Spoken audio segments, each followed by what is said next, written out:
Good morning, everybody. This is Yin Yang with Morsels of a Thought number 1172.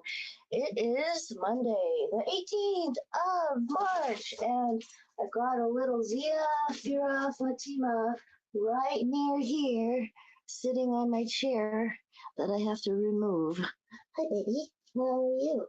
I'm going to put you down. I'm going to make you go down. I'm going to give you a spot to jump down to. Okay, right there. Thank you. Oh, goodness gracious.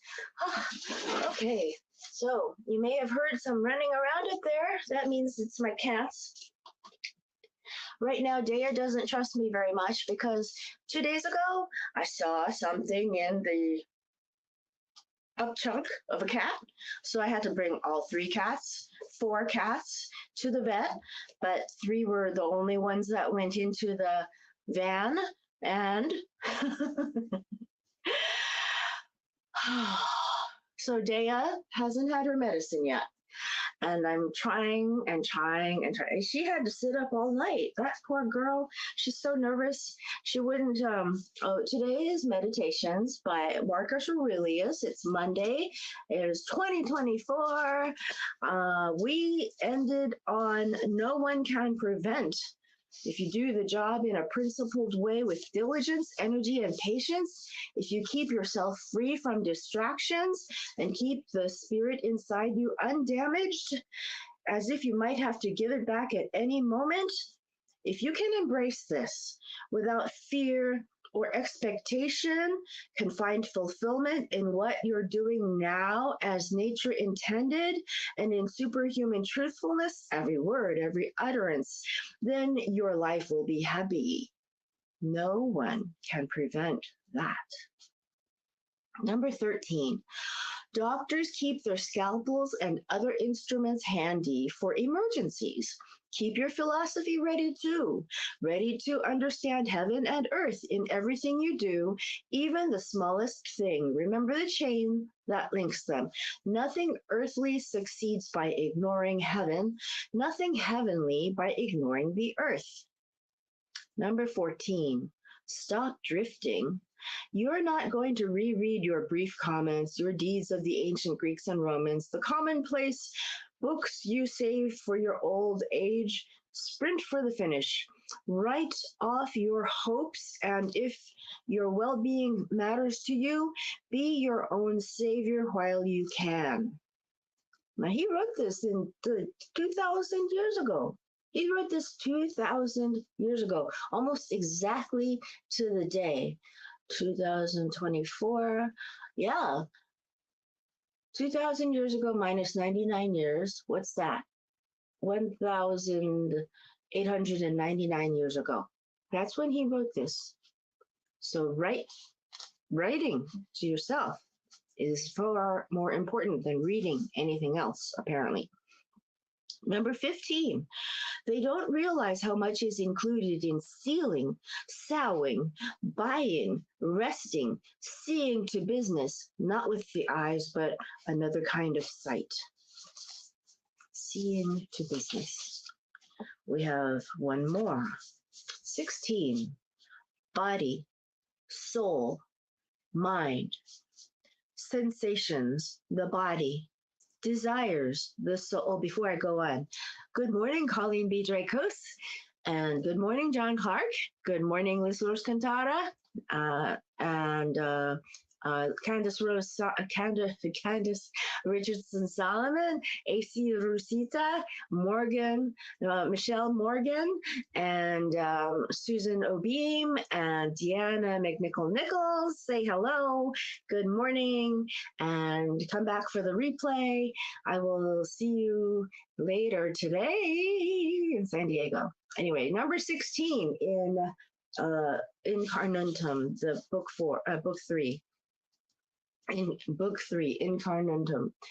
16, body, soul, mind, sensations, the body, desires, the soul, reasoning the mind, to experience sensations, even grazing beasts do that. To let your desires control you, even wild animals do that. And running humans and tyrants from Philaris to Nero. To make your mind your guide to what seems best. Even people who deny the gods do that. Even people who betray their country. Even people who do blah blah blah blah blah blah blah behind closed doors. It's eh, yeah. If all the rest is common coin, then what is unique to the good man? To welcome with affection what is sent by fate, not to stain or disturb the spirit within him with a mess of false beliefs. Instead, to preserve it faithfully by calmly obeying God, saying nothing untrue, doing nothing unjust.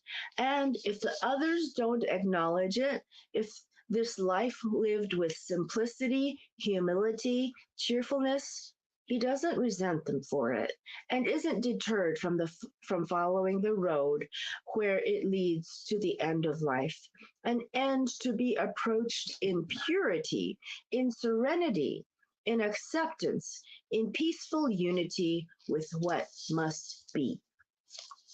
Isn't it interesting how this goes with the same theme as yesterday's play by Thornton Wilder? Isn't that wonderful? How life kind of brings you full circle to places all at once. I think that's pretty neat. Um, so tomorrow will be a rules day. I will have a virtual background on, and I hope I'm not late. Oh my gosh. Uh, and I will be in San Diego until Friday night. So Saturday morning, I better be on time. I want to be on time. And that's about all, folks, for today. If you hear a crash, it'll be because Dea is still looking to escape me. She didn't sleep all night. Poor baby sat up there at the top of the on top of a cabinet watching me because she didn't want me to put her into a carrier. I was trying to give her medicine, and that's a nightmare for a scared cat. So we've got Dea kind of trusting me a little bit right now because I fed her something by putting something way up onto the top in a glass bowl so she could see through the bowl while she ate, so she could keep an eye on me. And then I chased off Esri with a. Esri was trying to find out what she was eating, so Esri was trying to climb up there, and Esri. I had to chase Esri off with a water sprayer just to look at it. She ran away. So Dea knew I was defending her. Dea came down and came within 4 feet of me, and she almost trusts me again. And I'm not sure I'm going to traumatize her by bringing her to the vet today to take her medicine. I did bring 3 of them to the medicine to the vet yesterday, and they got their little tablets there. But oh, I wish I didn't have to do that part, the feeding of the tablets. So anyway, that's what you know about when you have kitty kitties. And I am not an expert by any means of kitty kitties, but I do have 4 of these babies. They're fur babies, and they are wonderful to me. I have been lucky 6 times. I have been really blessed to have 6 cats that in series I've had up to 4 at one time, but they have been I think that even animals have souls now. I do believe it. I think that in meditations and in the old days and in our old days 40, 50, 50, 60 years ago, we did not believe animals had souls. But the more I look at my animals, the more I believe that they are pretty psychic around me.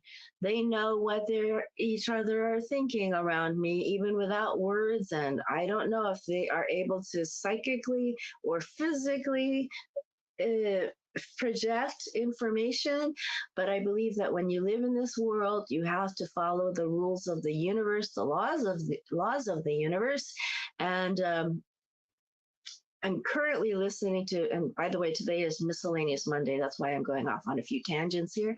And I'm listening to Lex Friedman interviewing a man who is a astrophysicist, and they are talking about the age of the universe being about 13,872,000,000 years old, and how they're measuring it.